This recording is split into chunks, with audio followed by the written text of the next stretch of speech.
चलिए स्टार्ट करते हैं आज का सेशन। इंटरेस्टिंग होगा, काफी अच्छा लगेगा, सीखते हैं कुछ नया, क्या नया बढ़िया तरीके से। ओके चलो स्टार्ट करते हैं। कल हम पॉलीगन पढ़ रहे थे, पॉलीगन की मैंने एक फाइल और डाली है, उसे भी निपटा देते हैं, फिर आगे हम ट्राइंगल आज पूरा सेंटर वेंटर आज पूरा कर लेंगे। ठीक है चलिए। सो उम्मीद करता हूँ आपको काफी इंटरेस्टिंग मजा आने वाला है और चीजें भी काफी अच्छी होने वाली हैं आप लोगों के लिए। मैंने आपको फाइल डाल दी है हालांकि, और आपको चीजें समझ में आ जाएंगी अच्छे से। ठीक है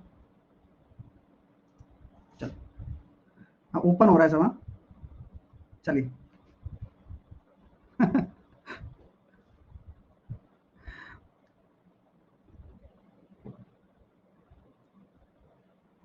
स्टार्ट करते हैं चीजों को। मैंने कल आपको एक चीज पढ़ाई थी ना कि भाई आप कोई भी एरिया निकाल सकते हो। अगर आप पॉलीगन का कोई भी एरिया निकालना चाहो ना, तो कोई भी एरिया आप निकाल सकते हो पॉलीगन का, कोई भी एरिया।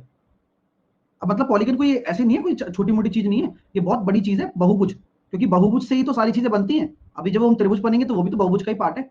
लेकिन अब एक फॉर्मूला अगर ऐसा दे दिया जाए जिससे कि किसी भी आकृति का एरिया निकाल दिया जाए, तो कितना अच्छी बात है।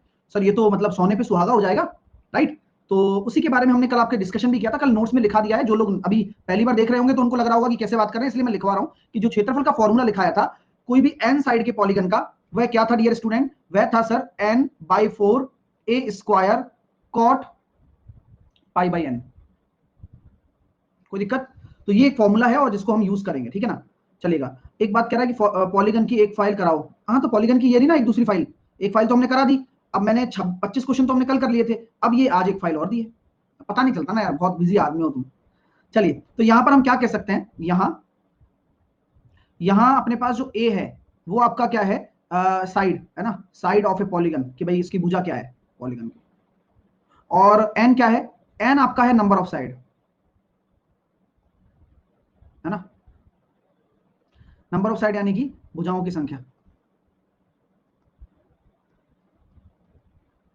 n/2 लिखवाया था ना? क्या मैंने n/2 लिखवाया था? क्या मैंने n/2 लिखाया था? नहीं भाई। अब तुम n/2 लिखोगे तो तुम्हारे को n/2 दिमाग में रहेगा ना भाई साहब। ऐसे ऐसे पाप ना चढ़ाओ यार, है ना। दिमाग में हो जाता है भाई, क्या पता लिखवा दिया हो, है ना। ऐसे नहीं लिखवाया होगा वैसे। चलिए अच्छा, पीडीएफ में n/2 है, पीडीएफ में n/2 है, उसमें भी नहीं है भाई, तो तुमने पढ़ा भी गलत है। क्या बात कर रहे हो यार, मतलब। चलिए तो मैं अभी आपसे कह रहा था कि प्रॉब्लम आपको कहां पर आएगी भाई? कॉट थीटा निकालने में आएगी। क्योंकि यहां पर जो पाई का वैल्यू है वह 180 डिग्री होता है, ठीक है। 180 डिग्री होता है। अब आप यहाँ एन रखोगे तो अपने हिसाब से चलता जाना है थीटा, तो थीटा की वैल्यूज आपको पता होनी चाहिए, आपको क्वेश्चन में मेंशन होगी, लेकिन फिर भी हम एक बार लिखवा देते हैं। साइन 15 ये आपका कॉस 75 के बराबर होगा, और होता ही है। और इसकी वैल्यू होती है √3 - 1/2√2। और बार बार लिखने से ही आपको चीजें याद हो पाएंगी। आप कभी सोचते हैं ना सर मैं कैसे याद करूंगा, तो आपको ही याद हो जाएगा, मैं इतनी बार लिखा दूंगा। तो कॉस 15 कितना हो जाएगा? वो साइन 75 के बराबर होता है √3 + 1/2√2। ठीक है। तो आप कॉट निकालने के लिए क्या करोगे? क्योंकि कॉट बराबर जो होता है, कॉट बराबर अपना होता है कॉस अपॉन साइन। तो कॉट बराबर हम कॉस अपॉन साइन कर लेंगे, क्या जा रहा है हमारा। समझ रहे हो मेरी बात? तो वो बात अलग है जब आपको लगाना हो, लेकिन अभी जो चीजें हैं वो लिख लीजिए जो जरूरी है। यानी कि अगर हम बात करें tan 15, तो tan 15 डायरेक्टली दिमाग में रखिएगा 2 - √3, और cot 15 2 + √3, sin 18 बराबर हो जाएगा √5 - 1/4, cos 18 बराबर हो जाएगा tan +2√5/4। अगर मैं आगे बात करूं साइन 22.5, अब कोई बच्चा आएगा, अरे सर ट्रिग्नोमेट्री शुरू हो गया क्या? 2 - √2/2, और कॉस 22.5। आप लिखते जाओ क्योंकि जरूरी चीज लिखना है, और अपने आंखों के सामने कहीं पर भी इसको चुपका लेना जहां पर भी आपको जगह मिले। tan 22.5 √2 - 1, cot 22.5 √2 + 1। ठीक है। तो ये आपके लिए काम की चीजें सारी की सारी। चलिए हाँ, तो है ना, ये बहुत जरूरी चीज मैंने लिखा दी क्योंकि यहाँ इसका काम आ सकता है। किसी भी पॉलीगन के ऊपर हम बात करें या किसी भी पॉलीगन के ऊपर हम चर्चा करें, तो ये चीज में यहाँ पर आपको कॉट निकालने के काम आएगा। ठीक है। अब एक और लिखा देता हूँ जो जरूरी भी रहेगा फिर। अब साइन 36 की वैल्यू होती है √10 - 2√5/4, और यह है हमारा cos 36 √5 + 1/4। बैक लें, बैक ले लिया गाड़ी को। प्लीज अब क्वेश्चन करना शुरू करते हैं इस पर। थ्योमेट्री में होगा तब लिखेंगे, तब तो फिर पॉलीगन कैसे इंप्लीमेंट करा पाऊंगा। चलिए आगे चलते हैं भाई साहब। कैसे याद होगा सब ये, एक बार 10 दिन पढ़ के सुनाओ, अपने आप याद हो जाएगा। ठीक है, आइए पहला क्वेश्चन आपके सामने है, कृपया करके मुझे इसका आंसर दें। जो लेट आ रहे हैं वो बैक बैक मत करिए प्लीज, टाइम पर आया करिए, एक एक मिनट कीमती है भाई साहब। एक बच्चा कह रहा है सर इन वैल्यू से अगर आ गया तो अलग, तो ये सोचकर आप इन वैल्यू को भी याद नहीं कर पाओगे, है ना। तो कुछ ना करने से अच्छा है कुछ करके जाओ, कम से कम इतना तो सोचोगे कि यार मैंने जो पढ़ा वो नहीं आया, खैर लेकिन चलो इसको भी याद कर लेता हूं जो भी आएगा नया। सर 36 वाला लिखा दिया। बोलो बहुभुज के कोण 5 डिग्री अंतर के साथ एपी में है, यानी कि 5 डिग्री अंतर का मतलब क्या हो जाएगा, ये सर आपका कॉमन डिफरेंस आ गया 5 डिग्री। सबसे छोटा कोण यानी कि प्रथम पद आपको दे रखा है 120। आपसे बोला गया है कि बहुभुज के पक्षों की संख्या ज्ञात कीजिए। तो अगर हम बात करना चाहें आप लोगों से कि भाई यहां पर आपके सामने एपी अगर आप लगाना चाहते हो तो फर्स्ट टर्म आपकी 120 है, आपके पास जो डी है वो आपका 5 है। अगर मैं आपसे बात कहूंगा कि अब पक्षों की संख्या निकालनी है, मान लीजिए आपके पास एन साइड्स हैं,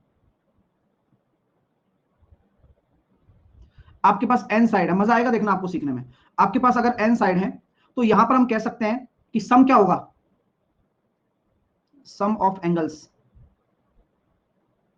सर सम ऑफ एंगल होगा अगर हम एपी का यूज करते हैं अर्थमेटिक प्रोग्रेशन का, तो सर सम ऑफ एंगल हो जाएगा n by two, 2a plus n minus 1 into d. यही पढ़ा है हमने और होता भी यही है वैसे तो देखा जाए तो। यस, तो अगर भाई मेरे पास जो जो वैल्यू है मैं वही रख पाऊंगा ना, है ना। तो अगर एक ही वैल्यू, एक ही जगह मैं 120 रख देता हूं तो 240 प्लस एन माइनस 1 तो 5n हो गया और माइनस 5। यहां तक आप में से किसी को कोई आपत्ति, किसी को कोई संकट तो नहीं है ना। तो यह भी तो आपका सम आ गया कोणों का योग, और यह तो एपी के अनुसार है, अर्थमेटिक प्रोग्रेशन के अकॉर्डिंग है, समांतर श्रेणी के हिसाब से है। और एक और सम होता है, वो क्या होता है भाई 2n माइनस 4 इंटू 90 डिग्री। भाई वो भी तो किसी भी पॉलीगन की अगर बात करूं सभी कोणों का योग होगा, यानी कि ये सम इस सम के बराबर होना चाहिए sir 2n minus 4 into 90 degree के। क्यों नहीं, बिल्कुल होना चाहिए भाई साहब। तो बस इसी बात पे चर्चा बन गई, अब आप इस पे क्वेश्चन बन गए, अब इसको सॉल्व कर लेते हैं, क्वाड्रेटिक बन जाएगी, सॉल्व करेंगे। एक व्यक्ति कह रहा है हाउ 5n क्यों क्यों क्यों, अरे अब यहां पर ये डी और ए रख दो और फिर आराम से जब तुम्हें समझ में आ जाए कि 5n क्यों आया तब समझ लेना, क्योंकि अभी ये बताना उचित नहीं रहेगा, क्योंकि सॉल्व करना है वो ही नहीं हो पा रहा है तो फिर क्या मतलब। ठीक है चलिए, तो मैंने इस सम को इसके बराबर क्यों किया कि किसी भी पॉलीगन की अगर n साइड है तो योग ये होता है, योग ये होता है, तो दोनों सम बराबर हो जाएंगे, दोनों सम बराबर होंगे क्योंकि टोटल जो योग आएगा वो तो सेम ही रहेगा ना सभी एंगल्स का। चलिए तो अब बस बराबर कर दिया, तो मैं अब आगे क्वेश्चन देख लेता हूं। 2n minus 4 into 90 degree into two वाला कौन सा है, वो n/2 वाला है ना, समझ रहे हो ना। हाँ, और यहाँ पर क्या था 240 प्लस 5n माइनस 5। ठीक है माय डियर, अब सॉल्व कर लेता हूँ पूरा। मैंने यहाँ 180 को देखा, 180 इंटू 2 360 n, 180 9 8 72 720 बराबर 240 n plus 5n square minus 5n। Solve करने पर कितना आ रहा है, क्वाड्रेटिक बनाएंगे जरा, 5n स्क्वायर।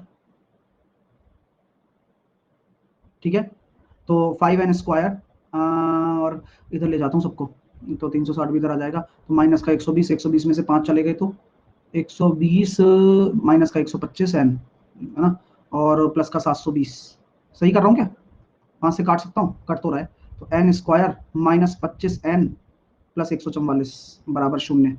अब 144 के ऐसे टुकड़े किए जाए जो n आ जाए, जोड़ने पर 25, बोले 16 और 9, क्या बात है, यानी कि n की दो वैल्यू निकल कर आ गई, एक आ गई 16 और एक आ गई 9, तो आपका उत्तर क्या हो जाएगा, बोथ।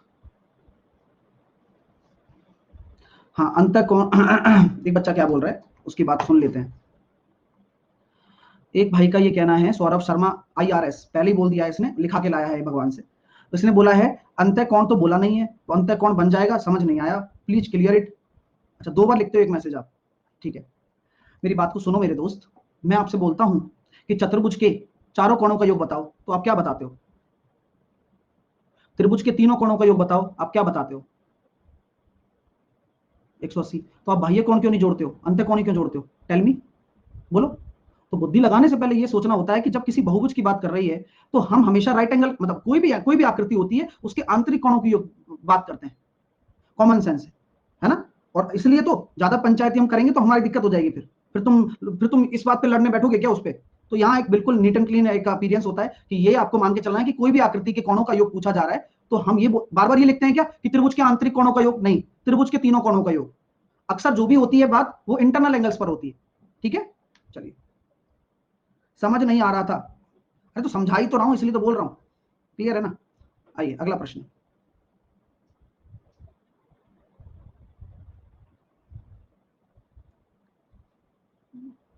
सुमित कह रहा है -9 क्यों लिए सर। सुमित दिखाई नहीं दे रहा भाई -9। अब बताओ, अब सुमित को -9 दिखाओ, अब पहले तो उसके लिए -9 बनाओ, फिर उसको -9 दिखाओ, बड़ी दुविधा है भाई साहब। चलिए आगे चलते हैं, जल्दी करते हैं फटाफट से यार, टाइम निकल जाएगा। बहुभुज का एक कोण समकोण होता है और प्रत्येक कोण 150 डिग्री है, तो बहुभुज की कितनी भुजाएं हैं। अगर एक कोण आपका समकोण है और प्रत्येक कोण आपका 150 डिग्री होता है तो बहुभुज की कितनी भुजाएं होंगी। अब ये देखो कितना इंटरेस्टिंग क्वेश्चन है, लगाओ दिमाग, क्योंकि क्या होता है जब दिमाग लगता है तो बड़ी चीजें सीखने को मिलती हैं हमेशा। तो सर कैसे करूंगा भाई, तो मैं ये जानता हूं कि अगर आपके पास कोई साइड है तो मैंने बोल दिया कि ये एन साइड का आपका पॉलीगन है। एन साइड का अगर आपके पास पॉलीगन है तो सम ऑफ ऑल इंटरनल एंगल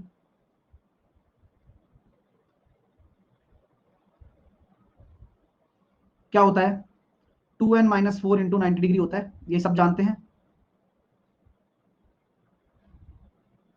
ठीक है, चलिए, तो यहां पर हम ये कह सकते हैं क्या कि सर ये अगर आप बोल रहे हो और बोला गया है कि बहुभुज का एक कोण समकोण है और रिमेनिंग आपके जो कोण है वह कितने हैं, 150 है प्रत्येक कोण बाकी के, तो क्या हम ये कह सकते हैं सर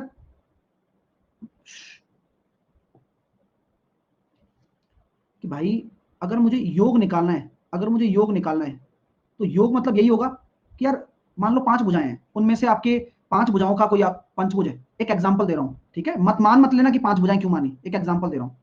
तो सम कैसे निकालोगे जब आपको बोल रखा है, तो एक समकोण है तो यानी कि एक कोण तो 90 डिग्री, बाकी कितने, 4, तो 4 के लिए आप क्या कर रहे हो, n-1, तो यहां तो हमें पता ही नहीं है तो हम क्या करेंगे, n-1, वो कितने हैं भाई, n-1 कोण कितने कितने के हैं, 150 के, क्या बात है। तो क्या कह सकता हूं कि ये जो योग है इसके बराबर होना चाहिए। चलो ठीक है ना, तो क्या हम कह सकते हैं भाई साहब ये बात, बिल्कुल सही, आप सॉल्व कर लो, क्या देख रहे हो सकल, तो 90 डिग्री प्लस 150n माइनस 150 बराबर 180n माइनस 360। सॉल्व करने पर यहां से आ जाएगा सर 30n और 360 और 90, 9 और 6 15, 450 माइनस 150 300, तो n बराबर आ गया 10। आशीष कह रहे हैं क्या चल रहा है, कुछ समझ में नहीं आ रहा है। कोई बात नहीं आशीष, ऐसा होता है जब कभी हम मन से नहीं पढ़ते हैं तो ऐसा ही होता है ना। तो आपके सामने क्या होगा, c बराबर 10। चीजें क्लियर हो गई आपके लिए, बहुत ही अच्छी चीज है। 150 क्यों, अब क्यों का कारण मैंने सब बता दिया है ना भाई, कि बाकी के जो कोण है हर कोण 150 का है, तो मान लिया मैंने एन साइड का कोई है तो एक आपको एंगल दे रखा है 90, तो बाकी के कितने बचेंगे, n-1, वह 150 के होंगे। और तभी तो आपका योग इसके बराबर होगा, जो वास्तव में होता कोई एन साइड का होता तो योग को योग के बराबर कर दिया। सिंपल है, सिंपल, अब जितना आप समझ सकते हो। चलिए देखो 10 बार रिपीट नहीं किया जाता, 3 बार ऑलरेडी हो चुका है ना। जब तुम n-1 लिख रहे होते हो सर ने समझा दिया है वो, ठीक है, ध्यान दिया करो, है ना, यहां पर ध्यान दिया करो कृपया करके। चलिए वो मैं 3 बार बता चुका हूं, स्टार्टिंग में बताया, अभी बताया, फिर तीसरी बार भी बताया है। चलिए अगला प्रश्न बताइए क्या आंसर होगा, बताइए, कोशिश करिए, अच्छा लगेगा आपको।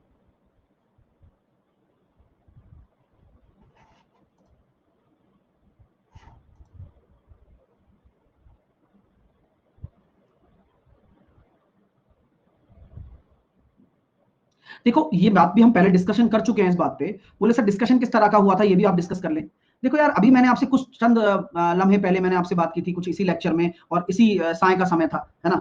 तो साय के समय में हमने देखा कि भाई स्टार के ऊपर बात की जाए तो यहाँ पर 1 2 3 4 5 5 एंगल आपके बन रहे हैं, तो इन सभी का सम कितना हो जाएगा, केवल इन 5 एंगल्स का। तो यार ये खूब बढ़िया बताया था, n-4 इंटू 180 डिग्री, बताया नहीं बताया था, बताओ, उसमें कोई शर्म वाली बात तो है नहीं, बताया हुआ है, नोट्स में भी लिखा हुआ है आपके। तो यानी कि अब अगर हम 5 - 4 करेंगे तो यहाँ मैं कह सकता हूँ इनका सम तो 180 डिग्री हो गया गुरुजी। ठीक है, अब ये जो बाकी के 5 एंगल हैं 1 2 3 4 5, ये क्या है? क्या मैं कह सकता हूं all the internal angle of pentagon? भाई सभी के सभी जो हैं सम ऑफ n बराबर 5।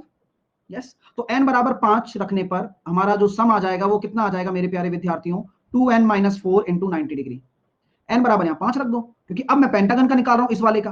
तो कितना आ रहा है? 5 दूनी 10, और 10 में से 4 गए तो अपने 6, 6 नाम 54, 540। तो 180 प्लस 540 जोड़ दो, आंसर आ जाएगा 720। मजा आ गया? आएगा, देखो मन लगा के पढ़ो, क्योंकि ऐसी चीजें आपको मैं करा रहा हूं कि आपको थोड़ा थोड़ा क्या पूरा क्लैरिटी आ जाएगा अगर आप थोड़ा सा समय दोगे। तो 180 प्लस 540 जोड़ दो, अगर आप थोड़ा सा समय दोगे, समय निकालिए, अच्छी चीजें पढ़ रहे हैं। ठीक है, चलिए अगला क्वेश्चन करिए। मैंने 720 नहीं लगाया क्या? 720 ही तो लगाया है।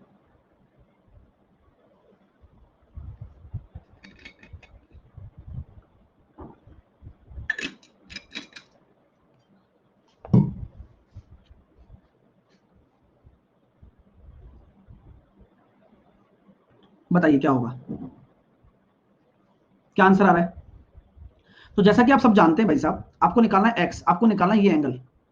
अब यार देखो यार, सब समझदार आदमी हो तुम लोग, ये कितना हो जाएगा? ये 90 हो जाएगा। ये कितना हो जाएगा? 130। ये कितना हो जाएगा? अरे ये वाला 65। तो ये कितना हो जाएगा? तो ये हो गया सर 200, 200, 220 और 220 और 60 है ना। तो ये अपना 75 हो रहा है, तो ये 75 हो गया, और ये 75 होगा, तो ये कितना हो जाएगा? 105। क्लियर है? समझ में आ रही बात? चीजें क्लियर हो गई, इजीली आप निकाल सकते हो, ऐसा कोई रोना नहीं है इसमें ना। अगला प्रश्न करिए।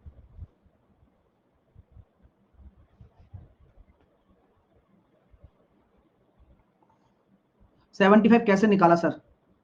एक ये क्या बन रहा है भाई? ये कौन सी आकृति है? चार भुजाओं की जो आकृति होती है उसको क्या कहते हैं? आपकी राय जानना चाहूंगा सर। इसको हम चतुर्भुज कहते हैं, और चतुर्भुज की सभी आंतरिक कोणों का योग कितना होता है? 360 होता है। ये हमारा मतलब नियम है, मतलब ये बचपन में जब हम मतलब एलकेजी यूकेजी के बाद ही पता लग जाता है हमें। ठीक है, तो यहां पर अगर हमने देखा कि भाई तीन बाकी के तीन कोण हैं हमारे पास, तो यहां पर आपके लिए 75 ही तो आएगा जो 360 बनाने के लिए होगा। तो ये उसके बाद में जो ये वाला कोण है लीनियर पेयर से निकाल दिया, है ना। HMO इंडिया एक्स नहीं समझे, ध्यान नहीं है तुम्हारा डियर, तुम्हारा ध्यान ये है कि यहाँ कौन कौन है, किस किस का नाम क्या क्या है, उस पर ध्यान है। मैं तुम्हारी शक्ल नहीं देख पा रहा हूँ, लेकिन तुम्हारी नीयत समझ पा रहा हूं मैं। तो पढ़ाई पर ध्यान दो, तब समझ में आएगा। अगला प्रश्न ये है,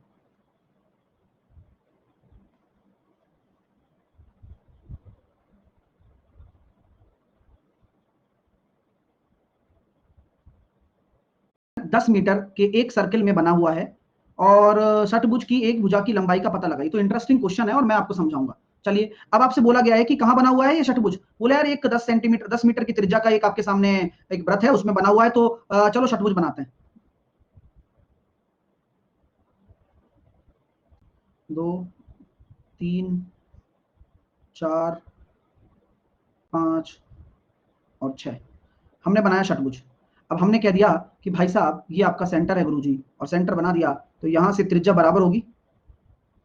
बोलिए, अभी हम डिस्कस कर चुके हैं इस बारे में, और काफी सारा डिस्कशन पहले भी हो चुका है कि ये 10 है, ये भी 10 होगा, कारण त्रिज्या है ना भाई साहब। भाई त्रिज्या है तो यहाँ कुछ बताने वाली बात है क्या? तो वैसे भी ये इक्विलेटरल ट्रायंगल होता है, क्योंकि किसी भी हेक्सागन में आपके 6 इक्विलेटरल ट्रायंगल बनते हैं। अगर आप देखना चाहते हैं तो मैं इस तरह से बना देता हूं। अब हालांकि लंबाइयां मैंने बराबर नहीं ली, क्योंकि मेरा हाथ का जो पैमाना है वो इतना स्पष्ट नहीं है, लेकिन फिर भी मैं आपको कह सकता हूं कि ये 6 इक्विलेटरल ट्रायंगल हैं, और अगर कोई भी समबाहु त्रिभुज होगा उसकी सभी भुजाएं बराबर होंगी। चलिए, तो आपका जो उत्तर आने वाला है यहाँ 10 ही आएगा, क्योंकि त्रिज्या 10 है। चलेगा, नेक्स्ट। ये सब जानते हैं, इसके लिए उसको लगाने की कोई जरूरत नहीं है, लेकिन फिर भी अगर हम पॉलीगन का फॉर्मूला लगाते हैं तो हम कर सकते हैं। सर कैसे लगाएंगे? ट्राइंगल का एरिया आपको निकालना है, तो मैंने अभी एरिया का फॉर्मूला बताया था, n/4 a square cot pi by n। तो यहाँ n बराबर कितना होगा? 3/4। a की वैल्यू कितनी है? 12 × 12, और कॉट पाई बाई n, तो कॉट 180 डिग्री बटे n यानी कि 3। तो कॉट 60 की वैल्यू कितनी होती है भाई साहब? 1/√3। तो 3/4 12 × 12 × 1/√3। तो जान करके देखो कितना अच्छा लग रहा है, बन गया ना, √3 a² / 4। ये होती है बात। समझ रहे हो आप? हाँ, तो 4 से काटा 3 बार, 3√3 12 या 36√3 आंसर आ गया। 36√3 will be your right answer. आप बिल्कुल भी ये मत कहिएगा अरे सर डायरेक्टली कर लो ना, हमें तो फॉर्मूला पता है। पता है, रुको जरा, ये लगाने के लिए ये फॉर्मूला लगवा रहा हूं, ठीक है। चलिए क्वेश्चन, एक भाई का एक बहुत बड़ी क्वेरी है और काफी परेशान है। अब एक आदत भी यही होती है, मैं आपको एक सलाह देना चाहूंगा कि कभी भी एक क्वेश्चन के आपका 8 है, n बराबर अगर आपका 8 है, तो त्रिभुज का जो क्षेत्रफल होगा वह, अगर भुजा आपकी 8 है, मतलब 8 सेंटीमीटर है और वैसे भी 8 है, तो एरिया क्या होगा? तो एरिया हमें नहीं पता सर, तो हम एरिया निकालने के लिए एक फॉर्मूला लगा सकते हैं। वह क्या लगाएंगे sir? n/4 a square cot 180 degree बटे n। तो यहां हम कह सकते हैं कि सर n बराबर आप 8 रख दें बटे 4 रख दें, ए स्क्वायर कितना हो जाएगा? 8 इंटू 8, और कॉट कितना हो रहा है? 22.5। ऐसे आपको मेंशन कर दिया जाएगा कि भाई कॉट 22.5 की वैल्यू ये है। तो 4 से काटा आपने इसको 2 बार, 8 दूनी 16, 8 128 और √2+1। चलो चलिए नेक्स्ट। एक बच्चा कह रहा है सर 180 कैसे? ये नहीं बता पाऊंगा यार, ये नहीं बता पाऊंगा यार ना, ये थोड़ा पाई भी है यहां पर।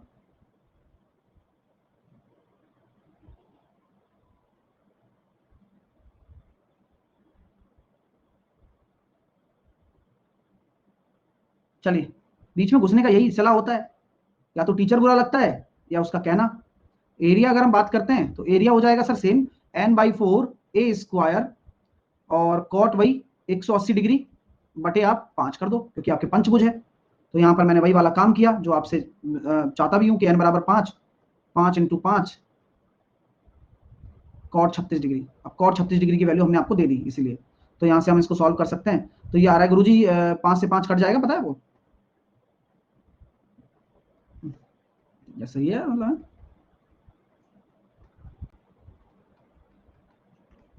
तो 25/4 आंसर हो जाएगा ऑप्शन नंबर ए, ठीक है। वैल्यू दिया होता है क्या सर? ये एग्जाम में देगा क्या?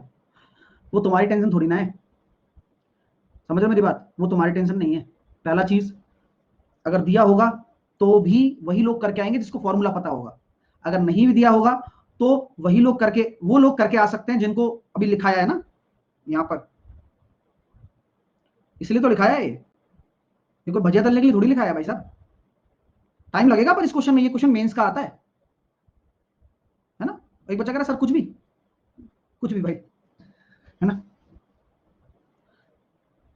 तो ये मेंस वेंस में आते हैं ऐसे क्वेश्चन, ये मतलब छोटे मोटे एग्जाम में नहीं देखने को मिलेंगे, ध्यान रखना, पहले बता रहा हूँ, ठीक है। तो ये छोटे मोटे एग्जाम में नहीं देखने को मिलेंगे, ये एग्जाम में देखने को मिलेंगे तो कैट में देखने को मिल सकते हैं, सीडीएस में देखने को मिल सकते हैं, जो अच्छे लेवल के एग्जाम्स हैं, ठीक है।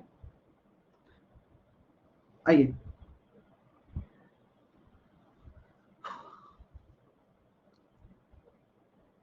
अब एक एक करके इनको ये बताओ कि नहीं इसमें नहीं मिलेगा, हाँ इसमें मिलेगा, इसमें मिलेगा। अरे भाई बोल दिया भाई, अब आगे बढ़ो ना, उस चीज को छोड़ दो ना। हाँ, फिर आएगा कोई ग्रुप डी, फिर इसको कुछ कोई बाद में सुनेगा तो सोचो यार, मैं यार 2 साल बाद एक एग्जाम भी भरूंगा यार, उसका भी पूछता हूँ उसमें आएगा क्या। ट्राइंगल, विवेक आया सर कॉट 36 का वैल्यू नहीं लिखे हैं। अरे विवेक, तुम अब क्या बोले यार, खुद को ही बोल लो। साइन 36 और कॉस 36 बता दिया, तो कॉट 36 क्या बोला? Cos upon sine. समझ गया होगा विवेक, वैसे प्रजापति, बहुत सारे विवेक है ना। चलिए चलिए, अब ट्राइंगल के बारे में चर्चा करने वाले हैं। ट्राइंगल मुझे काफी इंटरेस्टिंग लगता है क्योंकि है भी इंटरेस्टिंग चीज। सो एक एक चीज इसकी, मतलब हम मतलब बिल्कुल डीप में जाके पढ़ेंगे, और इतना डीप में जाके पढ़ेंगे कि डूब जाएंगे इस ट्राइंगल में हम, ठीक है। चलिए आइए, ये बच्चा कह रहा है आपका ऑफलाइन बैच है, लाइव मत आया करो, बाद में देख लिया करो, ऑफलाइन हो जाएगा। इसमें कौन सी बड़ी बात है क्या? कुछ सब कुछ संभव है इस दुनिया में, ऐसा कुछ भी नहीं जो ना संभव हो। समझ रहे हो मेरी बात? इतनी टेंशन क्यों लेते हो तुम? चलिए, त्रिभुज 3 भुजाओं से मिलकर बनता है, ये बात मैं ही आपको बता रहा हूं, ये बहुत सीक्रेट है, किसी के पास नहीं जाना चाहिए। ए बी सी, और इसके तीनों कोणों का योग 180 होता है। कुछ कोई बच्चे पूछेंगे सर कारण बताइए, तो कारण सिंपल सा है कि थ्योरी मैंने पूरा डिटेल में दे दी है, हिंदी इंग्लिश मत कहिएगा, इंग्लिश वाले, हिंदी वालों को तो मैं लिखा ही दूंगा खैर, लेकिन इंग्लिश मीडियम वालों के लिए मैंने पूरा थ्योरी आपको दे दिया है वैसे, और कुछ चीजें अगर मैं आपको लिखा रहा हूं तो इसलिए लिखा रहा हूं कि आपका कंसेप्ट यहां से रिवाइज हो जाएगा, ठीक है। तो क्या हम ये कह सकते हैं सर, आपको क्या करना है, अगर आपने एक डीई एक रेखा है जो ए से गुजरती हुई बीसी के समांतर है, आपने क्या माना, डीई आपकी एक रेखा है जो ए से गुजरती हुई है और बीसी के समांतर है, ठीक है। तो यहां पर आपके सामने क्या हो जाएगा कि भाई साहब अगर समांतर रेखाएं हैं तो अल्टरनेटिव एंगल बन जाएगा, बोले यार ये एंगल अगर बी है तो भाई साहब ये वाला एंगल भी बी होगा, क्यों होगा, एकांतर कोण, ये एंगल आपका सी है तो ये वाला एंगल भी आपका सी होगा, और ए खुद तो ए है ही भाई साहब, ठीक है। तो क्या हम कह सकते हैं किसी एक रेखाखंड पर उपस्थित अगर कोई भी 3 कोण हो, 10 कोण हो, 50 कोण हो, तो वह आपस में क्या बनाते हैं, लीनियर पेयर बनाते हैं। तो बाया लीनियर पेयर, तीनों कोणों का जो योग हो गया वो 180 डिग्री हो गया। तो ये इसका छोटा सा प्रूफ है, इसमें कोई ज्यादा माथा बच्ची वाली बात नहीं, और इसको बताने के बाद कोई टीचर महान नहीं बनता है, ठीक है, ये सबको पता रहता है, ठीक है। आगे चलते हैं चीजों की तरफ। अगला प्रॉपर्टी क्या आपके सामने रखने जा रहा हूं, अगली प्रॉपर्टी आपके सामने रखने जा रहा हूं कि अगर कोई भी आपके सामने एक ट्राइंगल है भाई साहब, कोई भी आपके सामने ट्राइंगल है एबीसी डी, मैंने बीसी को आगे बढ़ा दिया डी तक, हाँ भाई साहब नोट कर लो, ये क्विक नोट्स भी बन जाएंगे, चिंता ना करो। तो मैंने आपसे कहा कि आपके लिए अगर ये एंगल ए है और ये एंगल बी है, तो ध्यान रखना क्या, तो ध्यान रखना कि अगर आपके सामने ये एंगल ए है और ये एंगल बी है और आपको बाह्य कोण निकालना हो, एक्सटर्नल एंगल कहते हैं इसको, किसका, एक्सटर्नल एंगल कहेंगे, क्या कहेंगे, एक्सटर्नल एंगल कहेंगे, इसको क्या कहेंगे हम, बाह्य कोण कहेंगे। तो अगर आपको बाह्य कोण निकालना हो तो बाह्य कोण क्या होता है, अपोजिट, यानी कि इसके आंतरिक कोण का नहीं, इसके आंतरिक कोण के जो अपोजिट आंतरिक कोण होंगे उनके सम के बराबर होता है, यानी कि A plus B, opposite internal angle. यानी कि जहां पर आपकी बाह्य कोण आप निकालते हो, यानी कि एक्सटर्नल एंगल आप निकालते हो, तो वो वाला इंटरनल एंगल नहीं लेना, उसके अलावा बाकी के दो, उसके अलावा बाकी के दो, राइट। चलिए, जैसे कि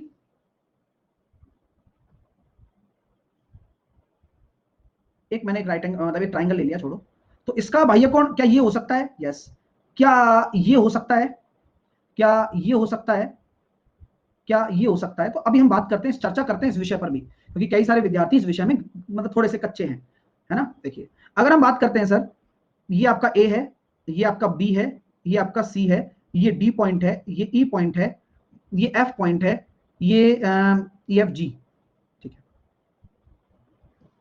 आपसे मैं वही वाली बात कहना चाहता हूं कि अगर मैं कहूं कि ये बाह्य कोण बताओ कितना होगा, तो ये कोई बाह्य कोण है क्या, बताना मेरे को, ये पूरा जो मैंने लिया है, यानी कि अगर मैं इस एंगल को बात कर रहा हूं तो ए सी ई कोई बाह्य कोण है क्या, बोले नहीं है सर, मजाक क्यों कर रहे हो, बोले ठीक है। तो क्या हम कह सकते हैं सर बाह्य कोण जो बनेगा ना उस लाइन को सटा के बनेगा, मतलब किसी त्रिभुज की किसी ना किसी लाइन से लेकर जाएगा वो बाह्य कोण, क्लियर है ना, मतलब जो एक्सटर्नल एंगल होगा वो ट्राइंगल की किसी ना किसी लाइन से चलकर बनेगा। तो क्या ये वाला है, यस, ये बीसी को बढ़ाकर बन रहा है। तो यहां पर वो चीज कॉन्सेप्चुअली आपको समझनी होगी कि अगर किसी भी त्रिभुज का बाह्य कोण आप देख रहे हो तो ये देखिए कि कोई उस ट्राइंगल की लाइन आगे बढ़ रही हो, कोई भी लाइन हो सकती है, ऐसा नहीं है ना, और फिर उसके अंदर वाला छोड़कर बाकी के दोनों लेने, उसका अंदर वाला छोड़कर बाकी के दोनों का योग होगा वो एक्सटर्नल एंगल जो होगा। अब देखिए अगर मैं इसकी बात करता हूं तो ये angle a plus angle b के बराबर हो जाएगा, तो ये बाह्य कोण हो सकता है क्या, हाँ, क्योंकि आपने ए बी को आगे बढ़ाया है तो आपके बी और सी के बराबर होगा ये बाह्य कोण होगा क्या, हाँ क्यों नहीं, ये आपका ए और सी के बराबर होगा। क्या आपका ये बाह्य कोण होगा क्या, बताओ, ये बाह्य कोण क्यों नहीं होगा भाई साहब, किसके बराबर होगा, ये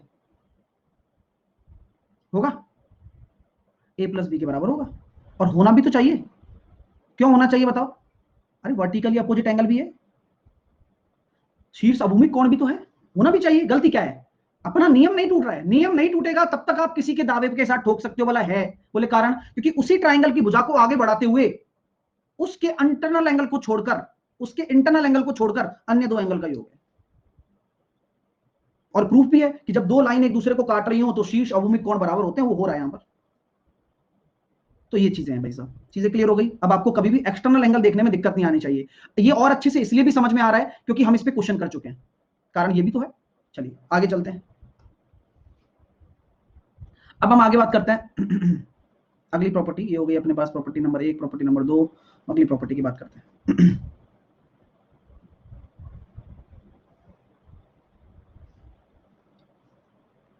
CA को बढ़ाने पर भी नहीं होगा, पता नहीं क्या कह रहे हो, ज्यादा ना सोचो प्लीज, है ना मुकेश, फिर अटक जाओगे वहीं की वहीं। अभी जो समझाया था ज्यादा टेंशन ना लो। अब मान लीजिए ये मैंने एक बोला, ये एक मैंने बोला, ये एक मैंने बोला, और माफ कीजिए इसको मिटा देता हूँ, थोड़ा सा सीधा बना देता हूँ।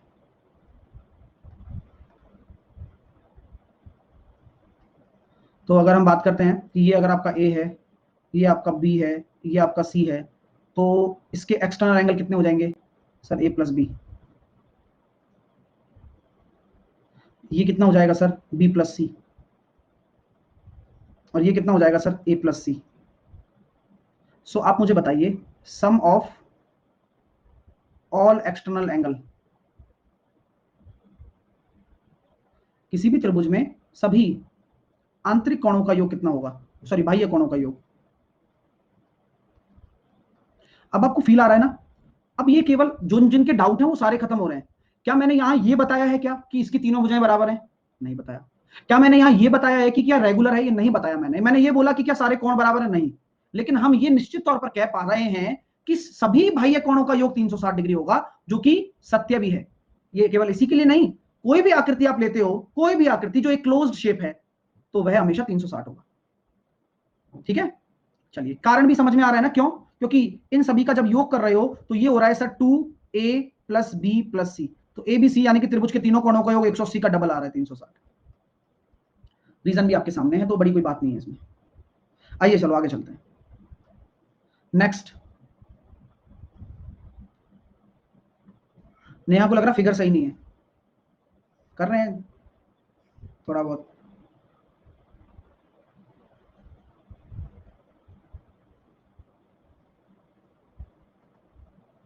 ए बी सी,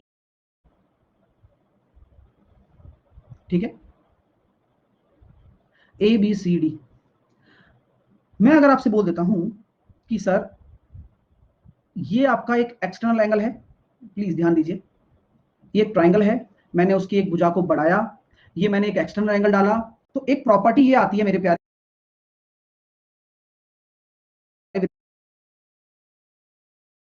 विद्यार्थियों कि किसी भी त्रिभुज में, सुनिएगा बोल के बताऊंगा, ये लिखा हुआ है फाइल में, किसी भी त्रिभुज में कोई भी आंतरिक कोण, दोबारा बोल रहा हूं, किसी भी त्रिभुज में कोई भी आंतरिक कोण और उस त्रिभुज के एक बाह्य कोण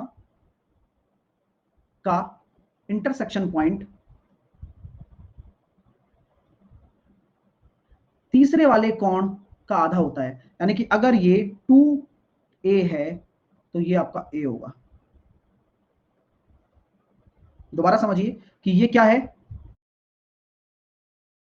ये आपका क्या है? अगर मैं इस पॉइंट को मान लेता हूं E, तो मैं यहां कह सकता हूं क्या? CE क्या है? एक्सटर्नल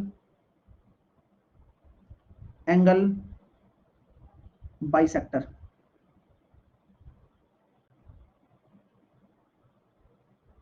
बाह्य कोण समद्विभाजक, दिख रहा है ना? बोला गया है। तो अब मैं आपको चीजें बताता हूं कि सर हम कैसे दिमाग में रखेंगे इसको, और हमें कोई ऐसा तरकीब बताओ कि हम इसे कभी भूले ही ना। बिल्कुल बताया जाएगा भाई साहब, प्लीज ध्यान से सुनिएगा। सीई आपका क्या है? बाह्य कोण समद्विभाजक। और बीई आपका क्या है? Internal angle bisector.